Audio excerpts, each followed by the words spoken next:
అందరికీ నమస్కారం మాస్టర్స్. సమస్త గురుమండలిలో ఉన్న సమస్త గురువులందరికీ నా ఆత్మ ప్రణామాలు. నా ఆత్మ గురువులైన బ్రహ్మర్షి పితామహ పత్రిజీ గారికి, వంశీ మాస్టర్ గారికి నా ఆత్మ ప్రణామాలు. ఇక్కడ వింటున్న మీ అందరికి కూడా నా ఆత్మ ప్రణామాలు. మనం ఈరోజు తెలుసుకోబోయే సబ్జెక్ట్ ఏంటిదంటే, జన్మలు ఎందుకు, ఆత్మ భూమి మీద జన్మ తీసుకొని జీవాత్మలను పంపించి ఎందుకు ఆత్మ ప్రణాళికలను దాంతో తీసుకొని వచ్చి ఎందుకు ఈ ప్రణాళికలను తీసుకొని ఎలా అవుతుంది, ఒక ఆత్మ పూర్ణాత్మగా ఎలా మారుతుంది, అవన్నీ కూడా ఈరోజు మనం తెలుసుకుందాం. ఆత్మ, పరమాత్మ, జీవాత్మ ఈ మూడు అర్థమవుతే మనకు మొత్తం అర్థమవుతుంది. అంటే పూర్ణాత్మ అంటే ఎవరు చెప్పుకోవచ్చు? ఒక భగవంతుడు అని చెప్పుకోవచ్చు. అంటే ఒక చైతన్యం. అయితే ఆ చైతన్యము అంటే పూర్ణాత్మ. ఆ పూర్ణాత్మ ఏం చేస్తుంది? ఇంకా తాను డెవలప్ అవ్వాలని చెప్పని, ఇంకా తెలుసుకోవాలని చెప్పని ఆత్మను రిలీజ్ చేస్తుంది. అయితే ఆ ఆత్మలు పైలోకాల్లోనే ఉంటాయి. అంటే అనుభవం కావాలి, ఇంకా పెంచుకోవాలి. అక్కడ పూర్ణాత్మ పెరుగుతూ ఉంటుంది. అలాగే ఆత్మ పూర్ణాత్మగా తయారవ్వాలంటే కొంత లర్నింగ్ కావాలి. అంటే అనుభవం కావాలి. అనుభవం ఉండదు, దివ్యత్వం ఉంటుంది కానీ అనుభవం ఉండదు. ఆ అనుభవం కోసము భూమి మీదికి జీవాత్మలను పంపిస్తుంది. ఆ జీవాత్మ ఒక ఆత్మ పైలోకాల్లోనే మహాకారణ లోకంలోనే ఉంటుంది. అది భూమి మీదికి రాకుండా జీవాత్మలను పంపించి ఒక్కొక్కటి నేర్చుకొని రమ్మని చెప్తుంది. నువ్వు పలానా ఇది నేర్చుకొని రా, ఒక హింస ప్రవృత్తిలో నేర్చుకొని రా, ఒక దగ్గర అందరికి మేలు చేస్తూ ఉండు, ఒక ప్రైమ్ మినిస్టర్విగా, ఒక రాజువుగా, ఒక బీదవాడివిగా జన్మ తీసుకో. అంటే అక్కడ జన్మంతా తీసుకున్న తర్వాత ఆ జన్మంతల్లో మంచి చెడు అన్నీ ఉంటాయి కదా, ఆ ఎక్స్పీరియన్స్ అంతా తీసుకొని వెళ్ళి ఆత్మకు అప్పజెప్తుంది.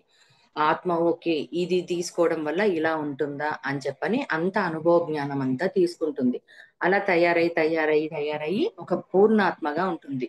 ఎందుకు ఒక పూర్ణాత్మ కావాలి ఒక ఆత్మ అని చెప్పానంటే, ఒక భూమి, ఇప్పుడు మనం భూమి మీద ఎలా జన్మ తీసుకొని ఇక్కడ ఉన్నామో, భూమి మీద ఉన్నామో, అలా పూర్ణాత్మ కూడా ఒక ప్లానెట్ ను సృష్టించి ఆ ప్లానెట్ లోను మళ్ళా ఆత్మలను పంపించి ఎదుగుతుంటుంది. ఇది అర్థం కావాలంటే ఒక చిన్న ఎగ్జాంపుల్ చెప్తాను. ఎలా అంటే, మనం చిన్నగా ఉన్నప్పుడు స్కూళ్ళలో చదువుకుంటున్నప్పుడు మనకి ఏముంటుంది? టీచర్ కావాలని ఉంటుంది కొంతమందికి. టీచర్ కావాలంటే టీటీసీ ఎగ్జామ్స్ రాస్తాం, అంటే టీచర్ ట్రైనింగ్ రాస్తాం. రాసినప్పుడు క్వాలిఫికేషన్ వచ్చినప్పుడు ఎంత ఉంటుంది? Nursery, LKG, first, second standard. తర్వాత అప్పుడు ఏమనిపిస్తుంది? ఇదంతా అయిపోయిన తర్వాత లేదు, ఇంకా నేను కాస్త హయ్యర్ గా వెళ్ళాలంటే బిఎస్సి, బిఈడి చదువుతాం. బిఈడి అవి చదివిన తర్వాత ఏమవుతుంది? హయ్యర్ క్లాసెస్ కు చెప్తూ ఉంటాం, అంటే 10th ఇలా. ఇంకా సరిపోదు, అప్పుడు ఏం చేస్తాం? లెక్చరర్ పోస్ట్ ఉండేదానికి చదువుతాం. తర్వాత ఇదంతా ఎక్స్పీరియన్స్ అంతా ఉంటుంది కదా, ప్రిన్సిపల్స్ అవుతాం. మళ్ళీ ప్రిన్సిపల్స్ అవుతున్న తర్వాత మొదటి నుంచి ప్రిన్సిపల్ వరకు చదువుతున్న జ్ఞానము తెలుసుకుంటుంది, చెప్తున్నది ఎంతో అనుభవం ఉంటుంది కదా. తర్వాత ఏమవుతుంది? సైంటిస్టులుగా తయారవుతారు, అంటే ప్రొఫెసర్ గా తయారవుతారు, తర్వాత సైంటిస్ట్ గా తయారవుతారు. అంటే మొదట మనము స్కూల్లోనే ఉన్న పిల్లల నుంచి ఒక కోరిక వచ్చింటే చూడండి, నేను టీచర్ని కావాలి అని చెప్పని. అప్పుడు ఏ కోరిక ఉంది? చిన్న కోరిక ఉంది, అంటే నేను టీచర్ని కావాలని చెప్పని.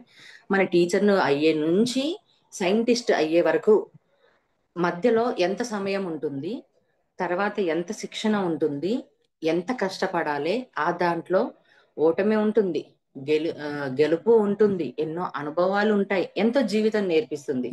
కానీ లాస్ట్కి లక్ష్యం ఏంది? ఫస్ట్ ఏమో టీచర్ను కావాలని, ఎదుగుతున్నా కొద్దీ లేదు లేదు ఇంకా తెలుసుకోవాలన్న ఆశ వచ్చినప్పుడు సైంటిస్ట్. ఎందుకు సైంటిస్ట్ అవుతారు అంటే, భూమికి మేలు చేయడానికి, ఎన్నో తెలుసుకోవాలి. ఎందుకు లాభము అంటే, తాను జ్ఞానం పొందుతున్నాడు, తర్వాత దేశానికి ఇస్తున్నాడు, దేశంలో ఉంటున్న ప్రజలందరికీ కూడా మేలు చేస్తున్నాడు.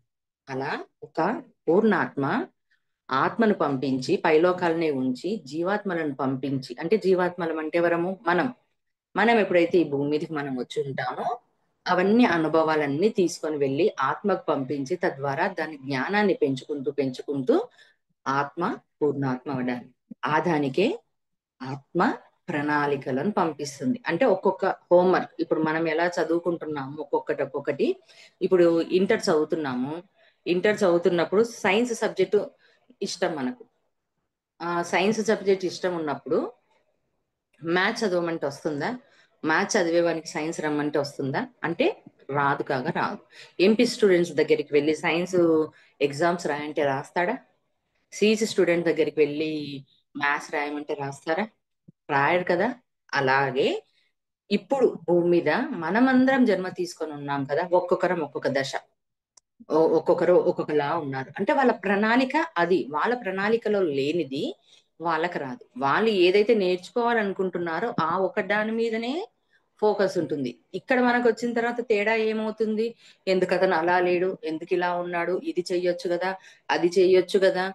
ఇలా మారొచ్చు కదా! అని. అంటే అతని డిజైన్‌లో లేదు. ఇప్పుడు సైన్స్ స్టూడెంటే ఉన్నాడు. సైన్స్ స్టూడెంట్‌కి మ్యాథ్స్ చేయమంటే చేస్తాడా? నాకు రాదండి మ్యాథ్స్ టచ్ లేదు. నాకు తెలియదు అంటాడు. అది ఎప్పుడో నేను చిన్నగున్నప్పుడు చదివాను. నాకు సైన్స్ అంటే ఇష్టం అంటారు. అలా ఈజీగా మనం అర్థం చేసుకోవచ్చు జన్మ ప్రణాళికలన్నవి. మళ్ళీ దీంట్లో అసలైనవి ఎందుకు? అసలు ఎందుకు జన్మలు? తర్వాత ఏ జన్మల్లో మనం ఏం నేర్చుకుంటాం? అలాగే మన చుట్టూ ఉన్న వారిని మనం ఎలా అర్థం చేయాలి? అర్థం చేసుకోవాలి. వాళ్ళెవ్వరు ఏ పర్పస్‌తో ఎలా వచ్చారో తెలుసుకోవాలి. మళ్ళీ మన లైఫ్ పర్పస్ సాధించుకున్న తర్వాత మళ్ళీ మనం ఏ జన్మల్లోకి వెళ్ళిపోతాం. మరి వాళ్ళ యొక్క జన్మల్లో లైఫ్ పర్పస్ నెరవేర్చుకునే ఇవి అడ్డు వచ్చేదేవి. అంటే వాళ్ళు అంటే దీంట్లో మనం కూడా ఉంటాం. అంటే ఆ ప్రణాళికలో అంటే మన పర్పస్‌తో ఖచ్చితంగా ఒక్కొక్క జన్మలో వస్తాం గదా! నేను ఇది నేర్చుకోవాలి, ఇది తెలుసుకోవాలని దానికి అడ్డు వచ్చేటివి ఇవన్నీ. అంటే ఎప్పుడైతే ఇప్పుడు ఈ జన్మ ప్రణాళికలు ఏవైతే మనం తెలుసుకుంటామో దీని మీద నాలెడ్జ్ వస్తుంది. ఈ నాలెడ్జ్ ద్వారా ఏమవుతుంది ఇవి తెలుసుకోవడం వల్ల మన సొంత ప్రణాళిక ఏంటిదనేది మనకు కొంచెం ఆలోచన వస్తుంది. అలాగే మన చుట్టూ ఉన్నవాళ్ళు, స్నేహితులు, బంధువులు, మన కుటుంబ సభ్యులు వీటన్ని మీద ఉన్నప్పుడు ఏం జరుగుతుంది అంటే అవగాహనొచ్చి ఓకే. వీళ్ళ పర్పస్ ఇదా? వీళ్ళ ప్రణాళిక ఇదా? దీంట్లో మనం వేలు పెట్టకూడదు. అవసరమైతే నేను తెలుసుకున్నాను కదా! కావాలంటే వాళ్ళకి కాస్త నేను హెల్ప్ చేయొచ్చు, చెప్పడానికి ప్రయత్నించొచ్చు అన్న జ్ఞానం మనకు వస్తుంది. దీనివల్ల ఏమవుతుందంటే ఎదుటివాడిని ఇబ్బంది పెట్టము, మనము ఇబ్బంది పడము, మన ప్రణాళికను కూడా దీంట్లో ఏం జరుగుతుంది వేస్ట్ చేసుకోకుండా ఉంటాం. అయితే ఈ జన్మ ప్రణాళికను చెప్పే కంటే ముందు నాకొక డ్రీమ్ చెప్తా. అంటే నేను సద్గురు మూవ్‌మెంట్‌లోకి వచ్చాను కదా! కోవిడ్ టైంలోన.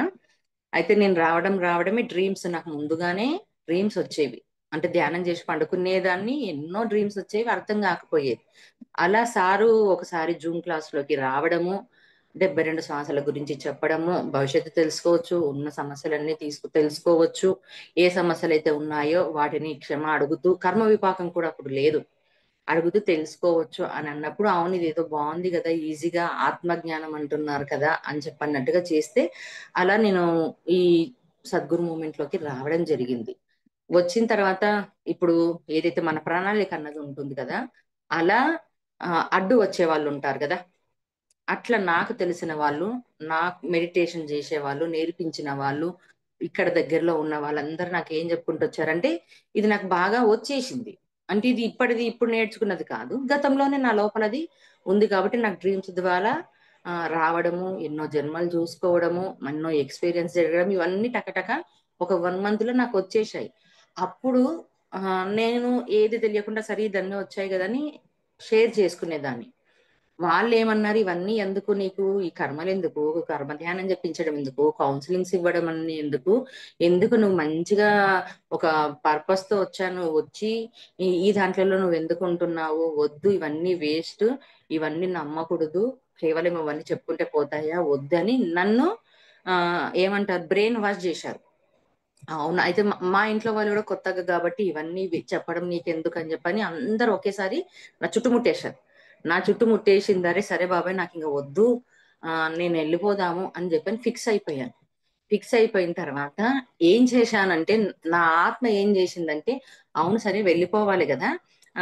చెప్పేసుకుందాం రాత్రి పూట కలలో నేనుండను మాస్టర్స్ ఇక్కడ. నేను వెళ్ళిపోతాను. వీళ్ళందరూ చెప్తున్నారు. ఇది కరెక్ట్ కాదని చెప్పి అంటున్నారు. నేను వెళ్ళిపోతాను. నాకు హెల్ప్ చేయండి ప్లీజ్ అని చెప్పి పండుకున్నాను నేను. ఇంకా నేను రేపటితో నేను ఫోను చేసి చెప్పేస్తాను. నేను ఈ మూవ్‌మెంట్‌లో ఉండను. నాకు ఈ వర్క్ వద్దని చెప్పి నేను చెప్పేసి పండుకున్నాను. అయితే ఇప్పుడు నాకు ఎవరెవరైతే చెప్పారో సేమ్ కళలో వచ్చారు, వచ్చి నన్ను అడుగుతున్నారు, మానస నాకు కాస్త మట్టి కావాలి, మట్టి ఇస్తావా అని అడిగారు. సరే సరే తెచ్చిస్తాను, మట్టే కదా అడిగింది అని చెప్పని వెళ్ళాను. అయితే అదంతా ప్లేస్ మా పాత అమ్మమ్మల ఇల్లులా ఉందన్నట్టు. అక్కడ మా మామయ్య కనిపిస్తున్నాడు. నాకు ఇట్లా అడిగింది, ఆమె అడిగింది పలానా ఆమె, నాకు మట్టి కావాలి అని చెప్పని అడుగుతుంది. అంటే అవునా సరేనా మట్టి కావాలనా అని చెప్పని తెచ్చిస్తాను అని చెప్పని అతను ఏం చేశాడు అని అంటే టెంకాయలు తెచ్చిచ్చాడు. లేదు నాకు మట్టి కావాలంటే మీరు ఎందుకు నాకు టెంకాయలు ఇస్తున్నారు అని అడుగుతున్నాను. లేదు నీకు అది అవసరం లేదు, నువ్వు మట్టే తీసుకో, టెంకాయలే తీసుకో అంటుండు. లేదు నాకు ఆమె చెప్పింది నాకు మట్టే కావాలన్నది, నాకు కేవలం నాకు మట్టే కావాలని చెప్పి చెప్తున్నాను. అంటే అప్పుడు ఏం చేశారు, బలవంతాన లేదు టెంకాయలు నువ్వు తీసుకో అని చెప్పని చేతిలో పెట్టారు. తర్వాత మళ్ళా వెళ్తే కూడా ఏం చెప్తున్నారు, నువ్వు తీసుకోవాల్సింది టెంకాయలే తీసుకో అని చెప్పి చెప్పారు. మేలుకొచ్చింది నాకు. మేలుకొచ్చిందంటే నాకే అర్థమైపోయింది కళ. ఓకే నేను ఇప్పుడు ఏదైతే వద్దని అనుకుంటున్నానో అది కాదు. అంటే నేను కేవలం ధ్యానం చేసుకో, గంటలు గంటలు నువ్వు ధ్యానం చేసేసుకో, అన్ని దాంట్లో వచ్చేస్తాయి, ఇవన్నీ నీకు ఎందుకు అవసరం లేదని చెప్పినారు కదా. అదే నేను ఫిక్స్ అయిపోయాను, అదే నమ్మాను. అక్కడ కూడా నాకు టెంకాయలు ఇస్తున్నారు. అంటే ఇప్పుడు మట్టి విలువైందా టెంకాయలు విలువైందా అంటే టెంకాయలే విలువైంది కదా. అంటే వాళ్ళు చెప్పినా సరే కూడా నేను ఒప్పుకోవట్లేదు. ఎందుకంటే ఆమె చెప్పింది నాకు మట్టి తీసుకురమ్మన్నది, నాకు మట్టి ఇవ్వండి, నాకు ఇది వద్దు అని పక్కకు పెడుతున్నాను. వాళ్ళు ఏం చేస్తున్నారు, బలవంతాన నా చేతిలో పెట్టారు. 2 సార్లు ఇద్దరు మాస్టర్స్ మా రిలేషన్ వాళ్ళల్లో ఉంటూ నా చేతిలో పెట్టేశారు. అప్పుడు నేను ఆ మీటింగ్స్ అయ్యాయి. అప్పుడు మీటింగ్ లో సార్ చెప్పాను అన్నట్టు, ఇలా వచ్చింది నేను ఉండొద్దని అనుకున్నాను, ఇలా చెప్పారని. అంటే సరే నీ ఇష్టము, ఇష్టం లేకపోతే వెళ్ళిపో అన్నాడు. లేదు లేదు నేను వెళ్ళను, నేను ఇక్కడనే ఉంటాను అని చెప్పని. అంటే ప్రణాళిక, ఆత్మ ప్రణాళిక. అంటే నేను ఎన్నిగా వేరే వాళ్ళు నాకు ఎంత చెప్తూ ఉన్నా, అడ్డు తగులుతూ ఉన్నా కూడా నా ప్రణాళిక అన్నది ఒకటి ఉంది చూడండి, నాకు అప్పుడే మాస్టర్స్ ఇచ్చేశారు. ఇంకా అప్పటి నుంచి ఈ రోజటి వరకు నా ముందుకు ఎన్నో వస్తాయి, ఎన్నో ఆటంకాలు వస్తుంటాయి, ఎన్నో చెప్తుంటారు, ఎన్నో అంటుంటారు, ఆ ధ్యానం అంటారు, ఈ ధ్యానం అంటారు, అవి ఆ ఫ్లైయర్లు పంపిస్తారు, ఇది చెయ్యి అంటారు, ఫోన్లు అంటారు, ఎన్నెన్నో చెప్తారు. ఎవరు ఎన్ని చెప్పినా సరే నేను వినను కాక వినను. అంటే ఆ ఒక్క డ్రీము నన్ను మేల్కొల్పింది, కళ్ళు తెరిపించింది ఆ ఒక్క డ్రీమ్ ద్వారా.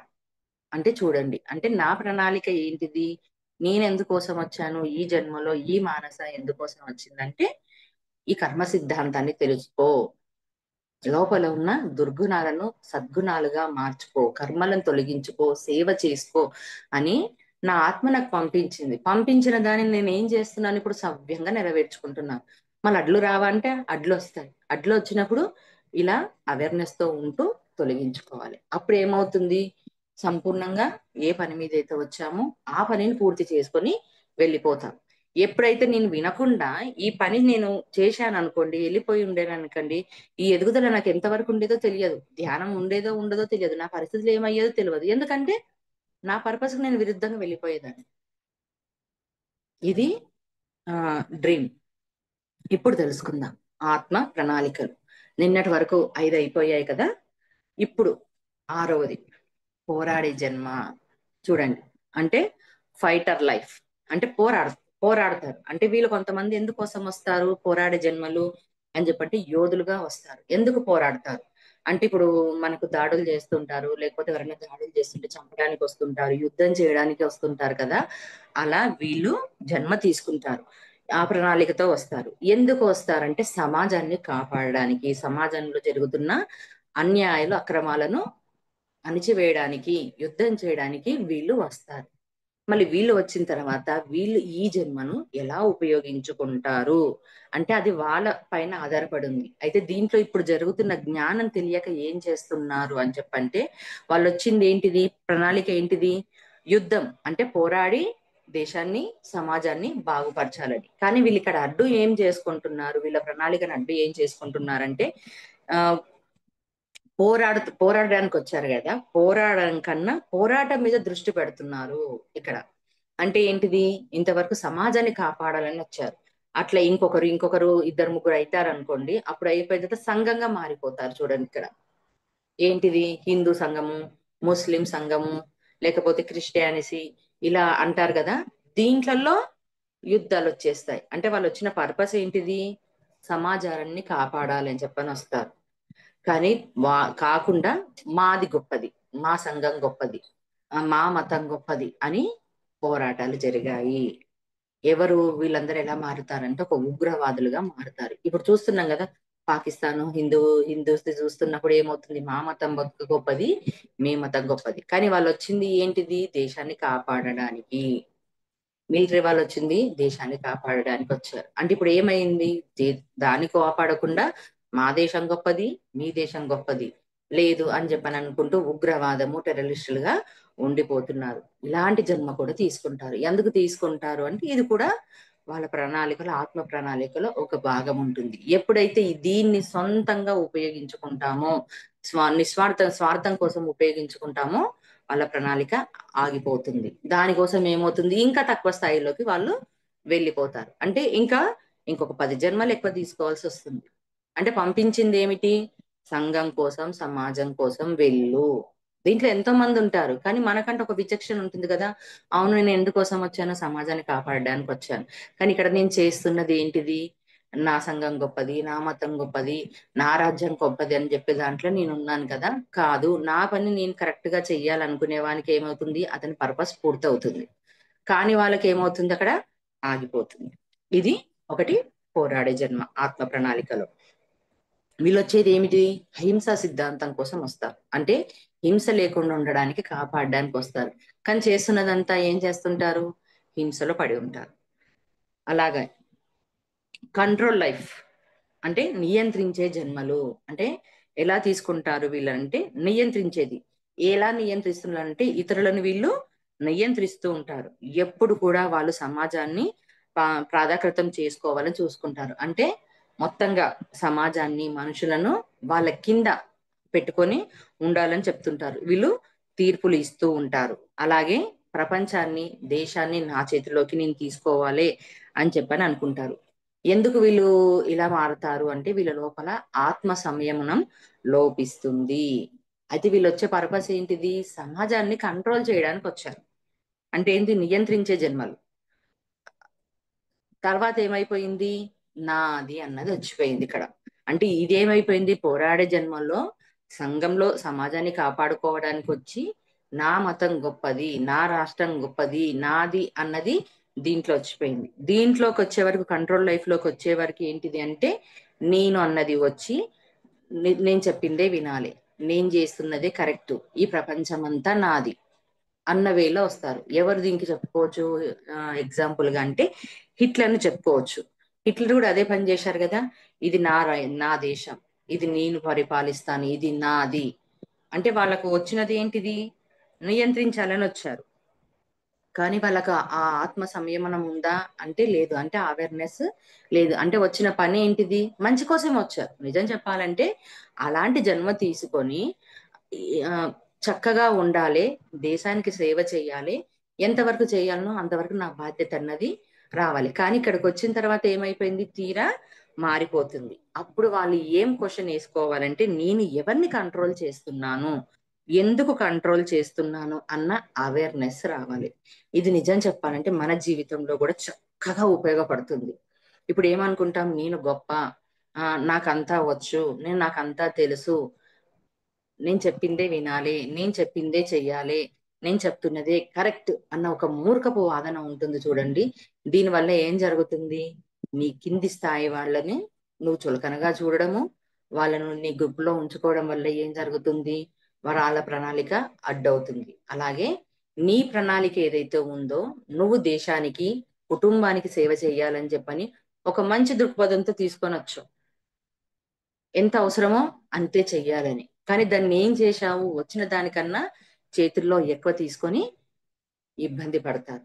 అంటే అప్పుడు ఏం జరుగుతుంది, ఈ అవేర్నెస్ లేకపోతే మళ్ళా నిమ్న జన్మలు తీసుకోవాల్సి వస్తుంది. అంటే కరెక్ట్ గా ఒక జన్మ తీసుకొని పూర్తి అవేర్నెస్ తో ఉంటూ ఎరుకతో ఉన్నప్పుడు, అవును నేను ఎందుకు ఇలా చేస్తున్నాను, నాకేం అవసరం ఉంది, నేను ఎవరిని కంట్రోల్ చేయాలి, ఆ ఎవరిని ఎందుకు నేను జడ్జి చేయాలి అని ఎప్పుడైతే లోపల వస్తుందో తన పని తను పూర్తిగా చేసుకుంటాడు.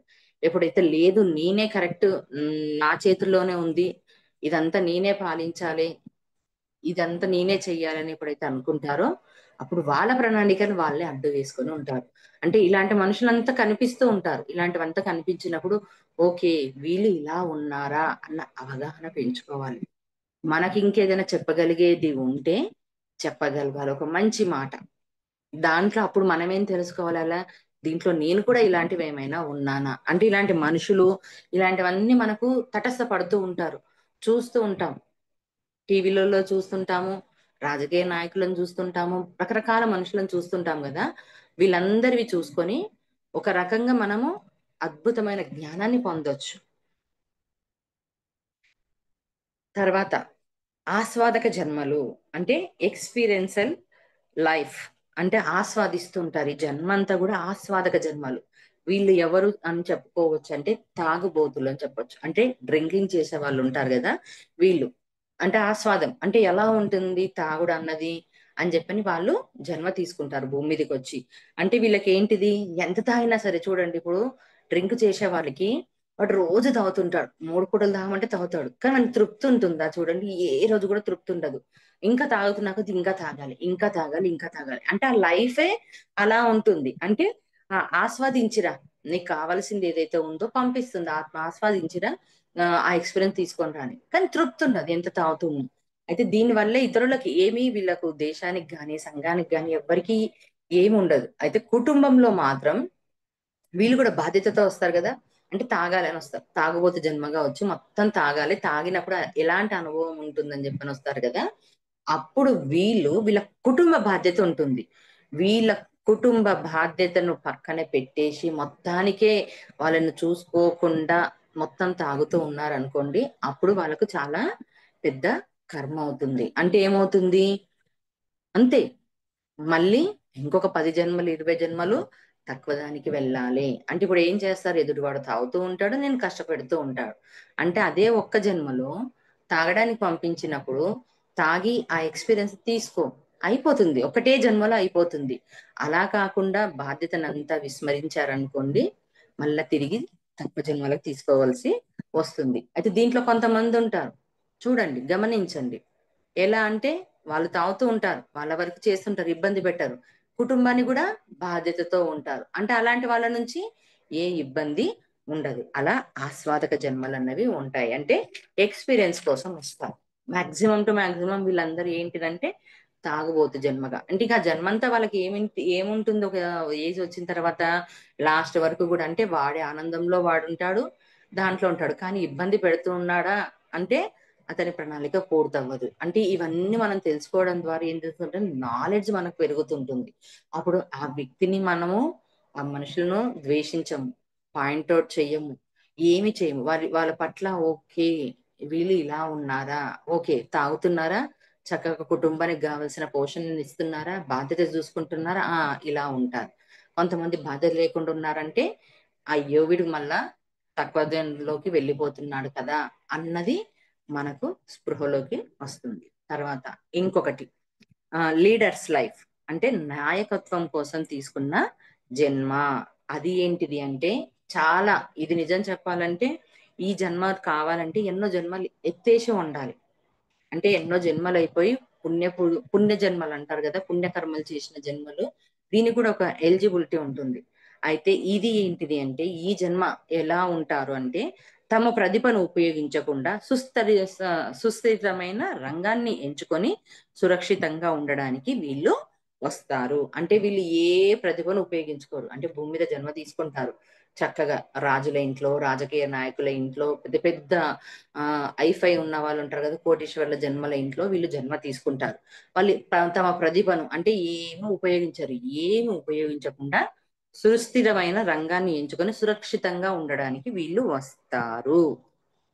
అంటే వీళ్ళ పర్పస్ అంతా ఏంటిది అంటే ఎన్నో జన్మల తర్వాత ఆ ఒకటి వస్తుంది, వచ్చిన తర్వాత వాళ్ళని పంపిస్తారు. సరే ఈ జన్మంతా పోయి ఆ ఎక్స్పీరియన్స్ అయిపోయిరా, లీడర్ లైఫ్ అంటే నీకు రాజకీయ నాయకుడు ఉన్నాడు, రాజకీయ నాయకుని కొడుకుంటే ఎలా ఉంటుంది, ఆ హోదా అలానే ఉంటుంది కదా. ఎవరమ్మా పలానా రాజకీయ నాయకుని కొడుకు, లేదా రాజుగారు కొడుకున్నాడు అనుకోండి. ఇప్పుడు అంబానీ ఉన్నాడు, అంబానీ కొడుకు అంటే అంబానీ కష్టపడుతున్నాడు, అంబానీ కొడుకు ఉండదు కదా. ఆ పేరు ఎలా ఉంటుంది, ఆ బ్రాండ్ ఎలా ఉంటుంది, అలా అన్నమాట. అలాంటి జన్మలు ఉంటారు. అయితే నిజం చెప్పాలంటే వీళ్ళు భోగాన్ని అనుభవిస్తూ ఉంటారు. అయితే వీళ్ళ ప్రణాళికకు ఒక సవాల్ ఉంటుంది. అంటే ఇప్పుడు మనం ఈ 3 చెప్పుకున్న తర్వాత ఈ 4గో దానికి ప్రతి దానికి కూడా ఇప్పుడు చెప్పుకున్నాం కదా! అడ్డు ఏముంటుంది?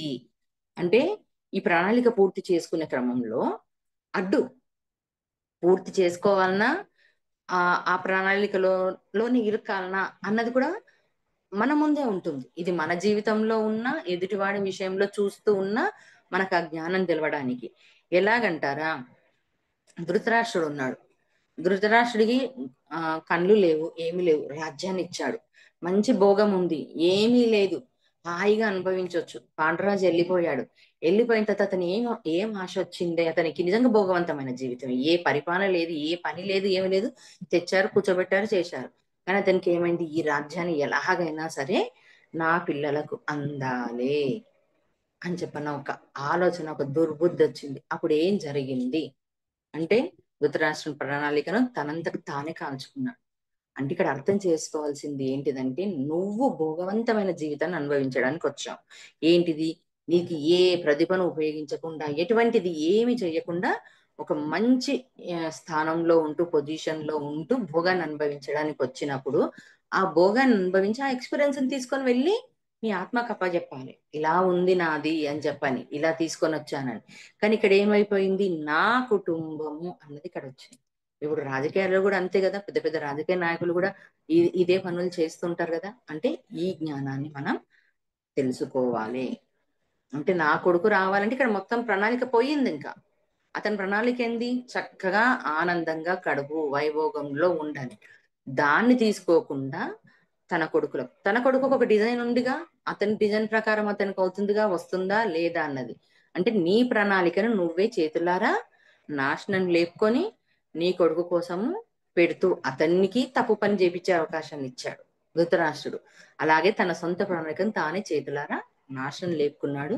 ఎటువంటి మరణాన్ని పొందాడో మనందరికీ కూడా తెలుసు. తర్వాత ఇంకొక ప్రణాళిక, ఇంకొక జన్మ ఏంటిదంటే లోన్లీ లైఫ్.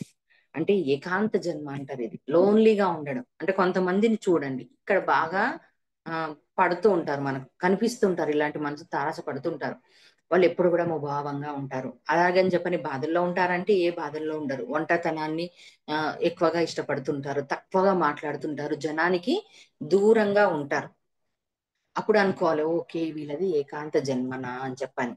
అంటే మాక్సిమం వీళ్ళకు పెండ్లి అంటే కూడా ఇష్టంగా ఉండదు, ఏకాంతంగా ఉండడానికి వస్తారు, ఏకాంత జన్మను తీసుకోవడానికి ఉంటారు. పెండ్లి చేసుకున్న తర్వాత కూడా భార్య గాని భర్త గాని ఎవరైనా రావచ్చు దీంట్లో. ఉన్నప్పుడు ఏం జరుగుతుంటుందంటే భర్త భార్యకు కావాల్సిన ఆనందాన్ని అందించలేడు. అంటే ఆమెతో కలిసి సినిమాలు, షికార్లకి ఇవన్నీ వెళ్ళలేడు. ఎందుకంటే అతను ప్రశాంతంగా ఉండాలని కోరుకుంటాడు, ఏకాంతంగా ఉండాలని కోరుకుంటాడు, మౌనంగా ఉండాలని కోరుకుంటారు. మరి అదే పనిగా ఏరి కోరి ఒంటరిగా అత్యంత విశ్రాంతిగా సౌఖ్యంగా ఉన్న జన్మను ఎంచుకుంటారు. కానీ ఇక్కడ ఏం జరుగుతుంది? భార్య ఏదైతే ఉందో ఏదో ఒక కర్మ ద్వారా ఆమె అతని జీవితంలోకి వస్తుంది. అంటే చుట్టూ ఉన్న వాళ్ళు కూడా అతను ఒంటరిగా ఏకాకిగా ఉండాలనుకుంటారు. ఏకాకి జీవితం నాది అంటారు కదా, అలా ఉండాలని వస్తాడు. వచ్చిన తర్వాత కూడా అతను సరిగ్గా చూడడు, ఎందుకంటే అతని పర్పస్ అది. అప్పుడు ఏం చేయాలి? భార్య కానీ కుటుంబ సభ్యులు కానీ ఇలా ఉన్నప్పుడు ఓకే ఇతడు ఒంటరిగా ఉండడానికి ఇష్టపడుతున్నాడు. మళ్ళా వాళ్ళు బాధగా ఉంటారంటే బాధగా కూడా ఉండరు, చక్కగా ఆనందంగా ఉంటారు. ఆనందంగా ఉండాలనుకున్నప్పుడు వాళ్ళ ఆనందాన్ని అడ్డు రాకూడదు. అంటే ఇక్కడ ఏమవుతుంది? సొంత ప్రణాళికను కూడా కుటుంబ సభ్యులు కానీ వేరే వాళ్ళు కానీ వేలు పెట్టి వాళ్ళ ప్రణాళికను నాశనం లేపుతున్నారు. పక్కవాని జీవితాన్ని సొంతాన్ని చేస్తున్నారు. అంటే ఈ అవేర్నెస్ అనేది బాగా మనం ఉంచుకోవాలి, గుర్తించాలి, గమనిస్తూ ఉండాలి. అందుకనే మన చుట్టూ ఉన్న సమాజము, కుటుంబం ఎంతో నేర్పిస్తారంటారు చూడండి, అదే ఇవి. అంటే ఇవన్నిటినీ అవగాహన పెంచుకోవాలి. ఎప్పుడు మన ప్రణాళిక ఏంటిది, మనం ఏంటిదని ఎప్పుడైతే మన లోపలికి మనకు వచ్చిందో, మన లోపలికి మనం తొంగి చూసుకుంటున్నామో, ఎదుటి వాడిని కూడా నువ్వు ఈజీగా చూడగలవు. మరి ఇంకొక లైఫ్, ఇంకొక జన్మ ఏంటిదంటే లోసర్ లైఫ్. అంటే విజిత జన్మలు అని అంటారు. లోసర్ లైఫ్ జన్మ ఇది ఏంటిది అంటే ఆ దరిద్ర జన్మ అని పెట్టుకోవచ్చు.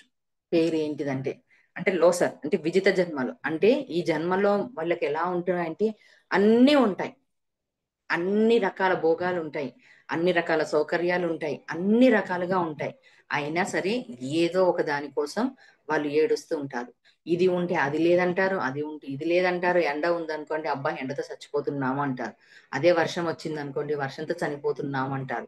అలాగే ఫుడ్ ఉందనుకోండి, ఫుడ్ తినలేక చచ్చిపోతున్నాం. అంటే ఏది ఉన్నా కూడా వాళ్ళు విజిత జన్మలుగా, అంటే దరిద్ర జన్మలుగా ఉంటాయి. అన్ని ఉంటా దరిద్రం అనుభవిస్తున్నారంటారు చూడండి, అది గమనించాలి. అప్పుడు ఏం చేయాలి?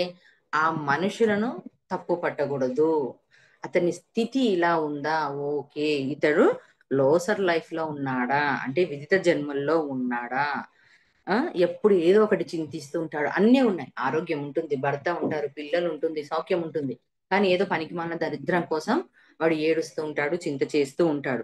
లేని కష్టాలను తెచ్చుకుంటాడు. నిజం చెప్పాలంటే లేని దాన్ని కూడా కల్పించుకొని వాళ్ళ కష్టాలకు వాళ్ళే కారణం అన్నట్లుగా ఉంటాడు. అంటే కారణం ఎలా వాళ్ళ కష్టాలకు? మా ఆయన నుంచి నాకు ప్రాబ్లం వచ్చింది, సమాజం నుంచి ప్రాబ్లం వచ్చింది అని చెప్పని అనుకుంటూ చింతిస్తూ అన్ని ఉన్న దరిద్రపు జీవితాలు అంటారు చూడండి, అది విదిత జన్మలు. అయితే వీళ్ళకు సంతోషంగా ఇది కూడా మనం ఉన్నా మనం చెక్ చేసుకోవాలి, ఈ జన్మల్లో మనం ఉన్నా కూడా ఇలా ఉన్నామా అని. అలాగే మన చుట్టుపక్కల ఉన్న ఫ్రెండ్స్, మన కుటుంబ సభ్యుల్లో ఉన్న వీళ్ళకి ఒక మన చిన్న జ్ఞానం అందించవచ్చు. ఆ జ్ఞానం ఏంటిదంటే, సరే నువ్వు ఇప్పుడు హ్యాపీగా ఉండాలనుకుంటున్నావు కదా, నీకు హ్యాపీనెస్ లేదా, సరే అప్పుడు నువ్వేం చెయ్యి, నాకు ఏమి ఇవ్వలేదని అన్నది ఆలోచన కాకుండా, నువ్వు అన్ని మర్చిపోయి నువ్వేమి ఇస్తున్నావు, సమాజానికి ఏమిస్తున్నావు, కుటుంబానికి ఏమిస్తున్నావు, నీకు సమాజం ఇవ్వట్లేదని తిడుతున్నావు, కుటుంబ సభ్యులు ఏమి ఇవ్వట్లేదని తిడుతున్నావు కదా, నువ్వేమి ఇచ్చావు ఇంతకు అన్న జ్ఞానాన్ని వాళ్ళకు అందజేయాలి.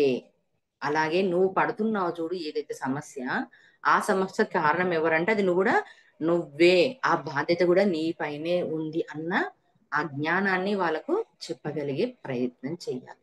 ఇది లోసర్ లైఫ్ జన్మ. అంటే ఇవన్నీ చూడండి, ఆ అర్థం చేసుకుంటుంటే ఆ జన్మంతా వాళ్ళు అలానే ఉంటారు. ఇంకెలా ఉంటారు? నల్లగా ఉన్నవాడు నల్లగా ఉంటాడు, తెల్లగా ఉన్నవాడు తెల్లగా ఉంటాడు. నల్లవానికి తెల్లది మన పేస్ట్ మొహానికి రుద్దితే తెల్లగా అవుతాడా? నల్లవానికి బూడిద పెడితే తెల్లవానికి నల్ల బూడిద పెడితే ఉంటాడా? కాడు కదా. ఇలానే అంటే వీళ్ళ లైఫ్ అన్నది ఇలానే ఉంటుంది. ఎందుకు అంటే మిగతాది వానికి నేర్చుకున్నాడో లేదో సంబంధం లేదు, ఈ జన్మలో ఇదే నేర్చుకోవాలని వచ్చాడు. అతను అదే నేర్చుకుంటాడు. అది మనం గమనించాలి లో సర్జన్ లైఫ్ లో. అలాగే ఆ ఫెబిలిటీ లైఫ్ అంటే లోపాల జన్మలు, ఇది చాలా ముఖ్యమైనది. ఇది చాలా మంది చూస్తుంటాం. ఎన్ని అంటే ఆ వీళ్ళు ఎందుకు లోపాల జన్మలు తీసుకుంటారు అని అంటే, అత్యంత పురోభివృద్ధి సాధించడానికి ఆత్మలు ఈ ఈ జన్మని ఎంచుకుంటాయి. అంటే అత్యంత పురోభివృద్ధి అంటే ఎక్కువగా ఉమ్, ఎదగాలి అని చెప్పని. ఎలా వస్తారు వీళ్ళు అని అంటే, లైఫ్ ను ఒక ఛాలెంజ్ గా వస్తారు, గుడ్డి వాళ్ళుగా వస్తారు, లేదా పిల్లలు లేని వాళ్ళుగా వస్తారు, అంగవైకల్యంతో వస్తారు, లేదా అన్ని కలిపి వచ్చేస్తారు. డబ్బు ఉండదు, పిల్లలు ఉండరు, అనారోగ్యం ఉంటుంది. అంటే వీళ్ళందరినీ మనం ఏమంటామంటే డేరింగ్ సోల్స్ అని అంటాం. అలాంటిది నిజం చెప్పాలంటే వీళ్ళు సమాజానికి కానీ లేదా మనకి ఏదన్నా కావాలంటే చక్కగా వాళ్ళు సలహా ఇవ్వగలరు. ఎందుకంటే వాళ్ళు అన్ని బాధల్లో ఉండుంటారు కదా, అవన్నీ చక్కగా మనకు జ్ఞానాన్ని ఇవ్వగలరు. ఏది మంచి, ఏది చెడు అని వీళ్ళతో ఈ జ్ఞానం బాగా దొరుకుతూ ఉంటుంది. సమాజానికి ఉపయోగపడుతుంది, అలాగే ఎవరికి అవసరం ఉన్నా కూడా వస్తుంది. అంటే ఈ జన్మలు ఏమన్నా తక్కువవా, నీచమైనవా అంటే కానే కాదు మాస్టర్స్, అన్ని కూడా మంచి జన్మలే, అద్భుతమైన జన్మలే. అద్భుతమే. నిజం చెప్పాలంటే ఒక తాగుబోతుగా ఉండాలి అని చెప్పానంటే మామూలు విషయమా? ఆత్మ ఇచ్చినప్పుడు తీసుకొని వస్తుంది అది, చేసుకోవాలని అద్భుతమే కదా. ఆ జన్మంతా తాగుబోతుగా ఉన్నవాడిని చూస్తే చుట్టూ ఉన్న వాళ్ళు ఏమనుకుంటుంటారు?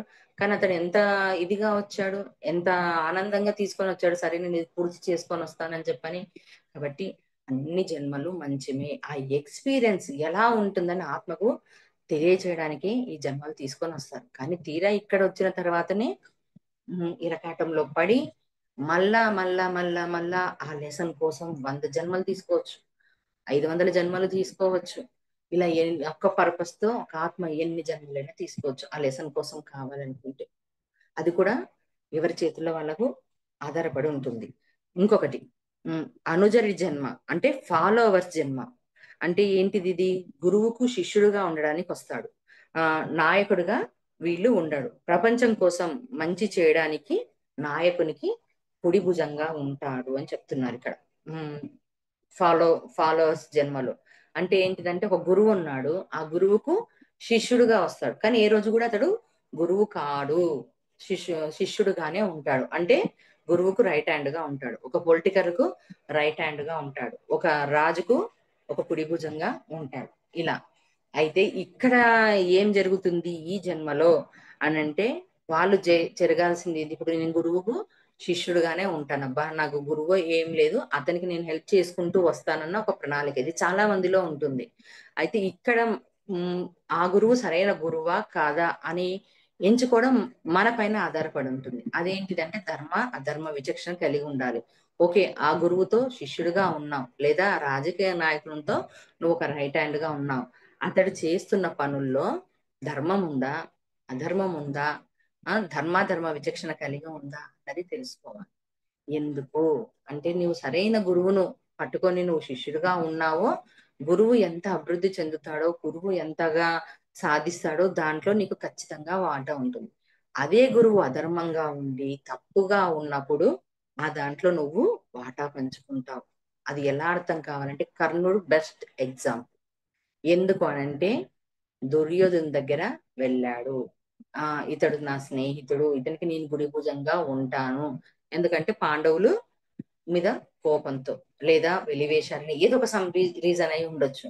కానీ దుర్యోధనుడు చేసిన తప్పులో తాను తప్పు చేయకపోయినా శిక్ష అనుభవించాడు, అనుభవించలేదు, ఖచ్చితంగా కర్ణుడు అనుభవించాడు. అంటే చనిపోవలసి వచ్చింది. అతను ఏం తప్పు చేయలేదు, చేయకున్నా వెనక ఉన్నాడుగా, సపోర్ట్ గా ఉన్నాడుగా. అందుకని అధర్మంలో ఉంటే ఖచ్చితంగా దాంట్లో భాగం పంచుకోవాల్సి వస్తుంది. అందుకే ఇక్కడ చెయ్యాల్సింది ఏంటిది అని అంటే, ఒక గురువుని ఎంచుకున్నా, ఇంకెవరికైనా ఎంచుకున్నప్పుడు అతని మార్గదర్శకంలో వెళ్తున్నప్పుడు సరిగ్గా ఉన్నాడా లేదా అన్నది ఆచితూచి అడుగు వేస్తే ఈ జన్మ ఏదైతే ఉంటామో, ఫాలోవర్స్ జన్మ ఉంటామో, చక్కగా ప్రణాళిక పూర్తవుతుంది. మరి ఇంకొక జన్మ హీలర్స్ లైఫ్. అంటే ఈ హీలర్స్ అంటే ఇప్పుడు మనకు తెలుసు కదా, హీలింగ్ చేసేవాళ్ళు ఎవరంటే డాక్టర్ని కూడా చెప్పుకోవచ్చు మనం ఇక్కడ. అలాగే ఇప్పుడు ధ్యానంలోకి వచ్చిన తర్వాత హీల్ చేస్తామని చెప్పి కొంతమంది ఉంటారు చూడండి, అది కూడా నిజం చెప్పాలంటే గొప్ప జన్మని. అంటే వాళ్ళు హీలింగ్ చేయాలని వచ్చారు. అంటే ఆ ఆత్మ పంపించింది, సరే ఎవరికైతే అనారోగ్యం ఉందో, ఇంకేదైనా ప్రాబ్లం ఉందో వాళ్ళకి నువ్వు హీల్ చెయ్యి అని చెప్పని. ఇప్పుడు డాక్టర్ ఉన్నాడు, డాక్టర్ గా రావాలనుకుంటాడు. సరే నాకు ఈ ప్రాబ్లం వచ్చింది అంటే టెస్టులు చేసి మందులు ఇచ్చేస్తే అది తప్పు అవుతుంది డాక్టర్. ఎందుకంటారా? ఆ ఎందుకు నీకు అనారోగ్యం వచ్చింది, నీ డే లైఫ్ లో నువ్వు ఎలాంటి ఫుడ్ తింటున్నావు, ఎలాంటి ఆలోచనలు చేస్తున్నావు, ఈ ఆలోచనలు, ఆ నియమాలు, ఇవన్నిటిని నువ్వు మార్చుకున్నప్పుడు నీకు అనారోగ్యం తగ్గుతుంది. నేనిచ్చే మందు కన్నా నువ్వు ఇది పాటించడం చేస్తే నీకు పూర్తి ఆరోగ్యం వస్తుంది. దీనికి కారణం అని చెప్పని నీకు డాక్టర్ సజెషన్ ఇచ్చి మందు ఇస్తే ఆ పేషెంట్ క్యూర్ అవుతారు. అలాగే హీలింగ్ హీలింగ్ ఇప్పుడు ఏదైతే ఉందో, ఇయర్స్ లైఫ్ ఏదైతే ఉందో, వీళ్ళు ఏంది హీల్ చే వాళ్ళు జన్మ ఏంటిదంటే నిజంగా వాళ్ళు ఆ పర్పస్ తో వచ్చారు, అది తప్పు కాదు. అయితే ఎవరికైతే హీల్ చేయాలనుకుంటున్నారో ఆ వ్యక్తితో మాట్లాడాలి, కౌన్సిలింగ్ ఇవ్వాలి. సరే నీకు ఇప్పుడు ఈ ప్రాబ్లం ఎందుకోసం వచ్చింది, ఏం తప్పు చేశావు, ఈ జన్మలో ఏం తప్పు చేశావు, గత జన్మలో ఏం తప్పు చేశావు, ఇదంతా నువ్వు మార్చుకో అని చెప్పని అక్కడ హీల్ చెయ్యగలగాలి. లేదబ్బా డబ్బులు వచ్చేస్తున్నాయి, నాకెందుకు, ఎవరు పోతే నాకెందుకు, నా శక్తిని నాకు భగవంతుడు ఇచ్చిందని నేను ఇష్టం వచ్చినట్టుగా నేను వాడుకుంటాను, నాకు ఇది వచ్చిందని అనుకోండి. ఎవరికైతే నువ్వు హీల్ చేస్తావో వాడి ప్రణాళికలో జబ్బు అన్నది ఒకటి ఉంటుంది, అతడు అది అనుభవించాలి. అతనికి ఏ జ్ఞానం ఇవ్వకుండా నువ్వు హీల్ చేసి తక్కువ చేశావనుకో, అతని లెసన్ ఎలా కంప్లీట్ చేసుకుంటాడు, అతని కర్మ ప్రక్షాళనని ఎలా చేసుకుంటాడు, అనుభవిస్తేనే కదా. అది కూడా తప్పవుతుంది. అందుకనే వీళ్ళు ఏం చెయ్యాలి అని చెప్పంటే, మా బ్యాలెన్స్ మైండ్ తో ఉండాలి. అంటే ఎలా ఏది చెప్తే అది నమ్మేయడము, ఏదో చేసేద్దాం అన్నట్టు కాకుండా బ్యాలెన్స్ మైండ్ తో వ్యవహరించాలి. తర్వాత ఇంకొకటి, లోపరాహి లోపరాహిత్యంలో ఉండే జన్మ. చూడండి ఎంత బాగుంది జన్మ అన్నది. సుఖపురుషులు అంటే వీళ్ళకి ఏంటిది అని అంటే, లోపరాహిత్యంలో ఉన్న జన్మ. అంటే నిజంగా చెప్పాలంటే, ఇది ఈ జన్మ కావాలి అంటే చాలా పుణ్యం, అంటే చాలా క్వాలిఫికేషన్స్ ఉండాలి. అలాంటి జన్మ ఇది. ఏంటిదంటే వీళ్ళకు ఏమీ ఉండవు. ఎటువంటి సమస్యలు ఉండవు. ఏ బాధలు ఉండవు. ఏ కష్టాలు ఉండవు. కీర్తి కాంతం కనకం అంటారు కదా! అలా మూడిట్లోనూ వాళ్ళు చక్కగా ఉంటారు. వీళ్ళ యొక్క వీళ్ళ జన్మ ఎంతగా బావుంటుంది అంటే చక్కగా ఉంటుంది. అన్నిట్లో ఎలిజిబిలిటీ ఉంటుంది. కానీ దీంట్లో వీళ్ళ జన్మల్లో ఉండేది ఏంటిది అంటే ఒక చిన్నది లోపం ఏంటిదంటే ఏ చిన్న కష్టం వచ్చినా కూడా భరించలేరు. ఎందుకంటే వీళ్ళకు ఏ అనుభవం లేదు కదా! ఏ కష్టాలు లేవు. భోగవంతంగా, సుఖవంతంగా ఉంటారు. ఆ జన్మల్లో ఆ ప్రాబ్లమ్ వచ్చింది. ఈ జన్మలో ఆ ప్రాబ్లమ్ వచ్చినప్పుడు ఇది నాకొచ్చేసిందని చెప్పి బెంబేలు పడిపోతూ ఉంటారు. దానికి కారణం ఏంది? పక్కవాడు, సమాజము, భగవంతుడు అని చెప్పని నిందిస్తుంటారు. ఎందుకంటే వాళ్ళకి ఏ అనుభవం లేదు. మొదటి నుంచి మంచి సుఖవంతమైన జన్మ. అంటే లోపరాహిత్య జన్మ. అన్ని లోపాలు అయిపోయిన తర్వాత ఇలాంటి జన్మ ఆహ్, జీవించని చెప్పి పంపిస్తారు. అంటే చూడండి, ఆత్మ జీవాత్మలను పంపించిన తర్వాత ఒకటి నేర్చుకున్న తర్వాత, సరే ఈ ఎక్స్‌పీరియన్స్ తీసుకోనిరా, సరే ఈ ఎక్స్‌పీరియన్స్ తీసుకోనిరా అని చెప్పని. అంటే ఇలాంటివి సర్వీస్ చెయ్యాలన్నా, గురువుకి శిష్యుడిగా ఉండాలన్నా, లోపరాహిత్యం అన్నా, హీలింగ్ అన్నా ఉత్తమమైన జన్మలివి స్టెప్స్. కానీ దాంట్లో కూడా ఇరుక్కోకుండా ఉండాలన్నది మెయిన్ సార్ ఇక్కడ మనకు చెప్తున్న కాన్సెప్ట్. అయితే ఈ లోపరహిత జన్మల్లో ఏంటిదంటే, ఏ చిన్న కష్టం వచ్చినా, ఏ ప్రాబ్లమ్ వచ్చినా వాళ్ళున్న జీవితాన్ని ఆనందంగా గడపలేకపోతుంటారు. అయ్యో! నాకు ప్రాబ్లమ్ వచ్చేసింది. అరే! నాకిలా జరుగుతుంది ఏంటిది? అని చెప్పి బెంబేలెత్తిపోతూ ఉంటారు. కాబట్టి దాన్ని వచ్చినప్పుడు ఓకే. వచ్చిందా అన్నది అవగాహన అన్నది కలిగి ఉండాలి. రాని ఏమవుతది ఇన్ని ఉన్నాయి కదా! ఇన్ని సుఖాలు అనుభవిస్తున్నా కదా! ఇదొచ్చింది కదా! అని. అంటే ఇలాంటి వాళ్ళు కూడా మనకు కనిపిస్తూ ఉంటారు. అలాగే ఇంకొకటి ప్రభావితం చేసే జన్మలు. అంటే ప్రభావితం చేసే జన్మలు అంటే మాటతో. అంటే ఒక మాటతో వాళ్ళ మైండ్ అంతా మొత్తం కూడా మారిపోతుంది. అంటే ప్రభావితం అయిపోతుంది. అలాంటి జన్మలుంటాయి. అంటే ఆ మాట ఒక మాట మాట్లాడారనుకోండి, ఇంక అతని పర్పస్ అంతా మారిపోతూ ఉంటుంది. అయితే దీనిలో కూడా ప్రాబ్లమ్ ఏంటిది అనంటే, వాళ్ళ శక్తి వాక్ శక్తి ఉంటుంది గదా! వాళ్ళ సెల్ఫ్‌కి వాడుకోకూడదిది. ఇది ఎందుకంటే భగవంతుడిచ్చాడు ఈ శక్తిని. ఈ భగవంతుడిచ్చిన శక్తిని సొంత అవసరాల కోసం, డబ్బు కోసము, పేరు కోసం ఎప్పుడైతే వాడిపోతారో, ఆ ప్రణాళిక అక్కడనే ఆగిపోతుంది. అంటే ఇప్పుడు ఏమవుతుంది? మెట్లు ఎక్కుతున్నా కొద్దీ మెట్లెక్కే క్రమంలో ఇంకొక మెట్టెక్కాలే. ఇంకొక మెట్టెక్కకుండా మెట్టు దిగుతున్నారు. అంటే అవేర్‌నెస్‌తో పూర్తిగా ఉండాలి. ఇది భగవంతుడు నాకిచ్చిన వరం. ఆయనిచ్చిన శక్తిపాతం ద్వారా ఇలా జరుగుతుంది. నలుగురికి సేవ చేస్తున్నానన్న దానితో ఉండాలి. అంటే ఆ మాటతో, ఆ శక్తితో, ఆ చూపుతో మారిపోతుంది. అంటే అతనిలో ఉన్న కర్మ తొలగిపోయి అతడు ప్రపంచానికి ఒక మంచి సేవ చేసే వ్యక్తిగా అతడు మారిపోతాడు. కానీ దీన్ని సెల్ఫ్‌గా ఎప్పుడైతే వాడిపోతారో ప్రణాళిక నాశనం అవుతుంది. అలాగే ఆహ్, పావుల జన్మ. ఏంటిది అంటే బలి పశువులు. పావు అంటే ఇప్పుడు మనము జీవితంలో ఒక పావులా నన్ను వాడుకున్నారు అని చెప్పారంట చూడండి. అలాంటిది. కానీ ఈ జన్మ ఏంటిదంటే హృదయాన్ని విప్పార్జితం చేసే జన్మ అని చెప్తున్నాడిక్కడ. ఏంటిదంటే ఎలాగని చెప్పనంటే హ్మ్. దీంట్లోనే తీసుకుందాం. సద్గురు మూవ్‌మెంట్‌లోనే ఆహ్, ఆత్మీయ ఆత్మీయులను కోల్పోయినప్పుడు వాళ్ళని కలుసుకోవడం ఎలా అని సార్ చెప్పాడు గదా! ఆత్మీయులను కలుసుకోవడం చనిపోయిన వాళ్ళని అని చెప్పని. ఇలా వాళ్ళు ఆహ్, ఎంతో మంది వచ్చారు. వాళ్ళ కుటుంబంలో ఒకటి చెడు జరిగింది. అంటే భర్త కోల్పోవడమో, కొడుకు కోల్పోవడమో ఏదో ఒకటి జరిగింది. వాళ్ళు బాధల్లో ధ్యానంలోకొచ్చారు. వచ్చిన తర్వాత ఇది తెలిసిన తర్వాత చూడాలని అనుకుంటున్నారు. వాళ్ళ కొడుకులను, భర్తను గాని చూడాలని. వచ్చిన తర్వాత ఆ దుఃఖం అంతా పోయి జ్ఞానంగా మారి వాళ్ళొక మాస్టర్‌లుగా తయారయ్యారు. ఎంతో మందయ్యారు. సద్గురు మూవ్‌మెంట్‌లో ఎంతో మందయిపోయారు. అంటే ఏం జరిగింది? అంటే పావు జన్మ అంటే అతడు చనిపోవడం. అంటే ఆ డిజైన్ చూడండి ఎంత చక్కగా ఉంది అని చెప్పనన్నది. చనిపోయారు గదా! చనిపోయిన తర్వాత ఆమె ఎవరైతే భర్త చనిపోయినా, కొడుకు చనిపోయినా సరే తను ఆ పావు జన్మ అంటే చనిపోయిన తర్వాత తనకి ఎన్‌లైట్‌మెంట్ కోసం వాడుకున్న జన్మ ఇది. నిజం చెప్పాలంటే. అలాంటి జన్మలు కూడా ఉంటాయి. ఎందుకు అనంటే వీళ్ళు భూమి మీద సేవ చేయడానికొచ్చారు. వాళ్ళని వాళ్ళు ఉద్ధరించుకోవడానికొచ్చారు. అయితే ఇది ఇది ఎలా ఉండాలి అని అంటే తాము ఏ విధంగా ఉపయోగపడుతున్నామన్న ఎరుకను కలిగి ఉండాలని చెప్తున్నారు. అంటే ఏంటిది? ఇప్పుడు ఒక ఆడామె ఉంది, కొడుకుని కోల్పోయింది, దీంట్లోకి వచ్చింది, తన బాధను పోగొట్టుకుంది. తన బాధను పోగొట్టుకున్న తర్వాత ఈ జ్ఞానం అంతా తెలుసుకొని సర్వీస్ చేయాలి. అంటే వచ్చిన పర్పస్ ఏంటిది?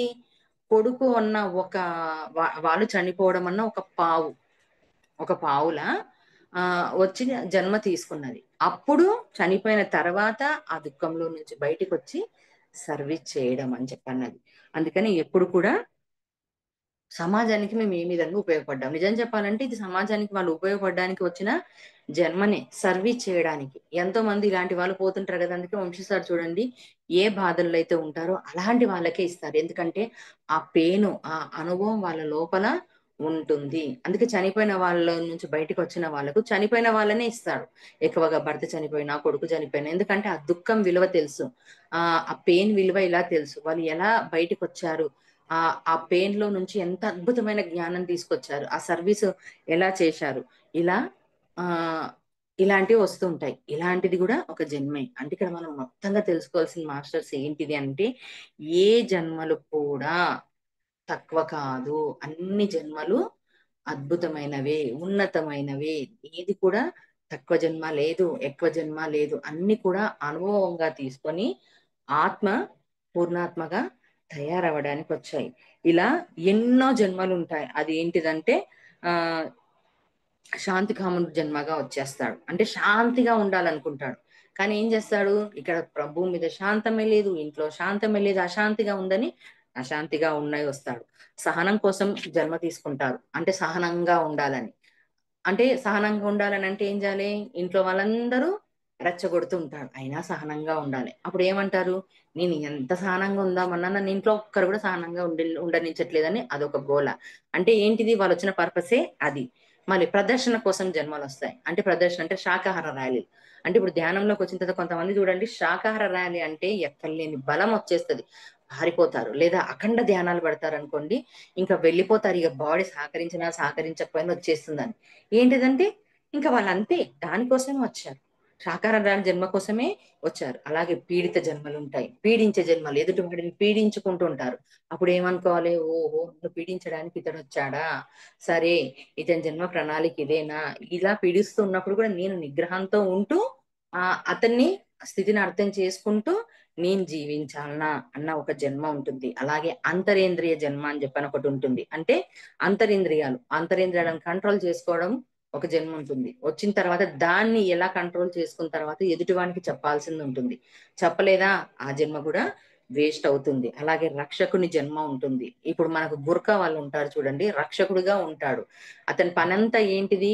గుర్కాగానే ఉంటాడు. గుర్కా పనే చేస్తుంటారు. వేరే పని చేస్తాడంటే చెయ్యరు. అలాగే రైతున్నాడు, అప్పుల పాలైనా సరే అదే వ్యవసాయం పండిస్తుంటాడు. అదే అప్పులు అవుతుంటాడు, అదే పాట పడుతుంటాడు, కానీ ఇంకొక పని చేయడు. కొంతమంది రైతులేమో మారిపోతున్నారు. ఏంటిదంటే అతను అలానే రావాలన్నది అతడు గట్టిగా పట్టుకున్నాడు. అతని ప్రణాళిక ఉంటుంది. ఇవన్నీ ఎన్నో రకరకాల జన్మలు. ఆధ్యాత్మిక జ్ఞానం కోసం వస్తారు, రక్షకుని కోసం వస్తారు, బాధ్యత జన్మలు వస్తారు, నిగ్రహంతో ఉండాలని, యోధులుగా ఉండాలని, అలా అన్ని వస్తారు. ఇవన్నీ ఎందుకోసము అనంటే మన తోడై ఓపెన్ అవ్వడానికి. అంటే థర్డ్ ఐ నాలెడ్జ్ తెలుసుకోవడానికి. ఏంటిది అంటే థర్డ్ ఐ నాలెడ్జ్. ఎప్పుడైతే ఈ థర్డ్ ఐ నాలెడ్జ్ తెలుసుకుంటామో మొత్తం మనకు అర్థమవుతుంది. అందరూ ఏమనుకుంటాడు? థర్డ్ ఐ అని చెప్పానంటే థర్డ్ ఐ ఓపెన్ అయితే ఇంకా థర్డ్ ఐ మాస్టర్ అనుకుంటారు. అది కాదు. లాస్ట్ ఇచ్చిన చిన్న మెసేజ్ ఏంటిదంటే మీ ముందు ఉన్నదాన్ని అర్థం చేసుకోవడమే, వాళ్ళ లోపలికి వెళ్ళి చూడడమే. దాన్ని తోడే జ్ఞానం, దివ్య జ్ఞానం అని అంటారు. అంటే చూడండి ఎంత చక్కగా ఉంది. తాడే జ్ఞానం అంటే ఇదంతా మనము దివ్య జ్ఞానంగా మార్చుకోవడమే. ఓకే, ఇలాంటి జన్మలు ఉంటాయా, ఇలాంటి మనుషులు ఉంటాయా, ఇలాంటి స్థితిలో వీళ్ళు జీవిస్తున్నారా, ఇందుకోసమే వచ్చారా అని చెప్పని వాళ్ళ లోపాలను చూడకుండా వాళ్ళ లోపలికి, అంటే వాళ్ళ లోపల ఉన్నదాన్ని చూసి వీళ్ళు ఈ స్థితిలో ఉన్నారు, ఈ స్థితిలో జీవిస్తున్నారు, నేను నా స్థితిలో ఉన్నాను, వాళ్ళు ఈ స్థితిలో ఉన్నారు అని తెలుసుకోవడమే తోడే జ్ఞానము. అదే దివ్య జ్ఞానం. అదే దివ్య ప్రణాళికలు, దివ్య జన్మలు. Okay masters, thank you, thank you very much.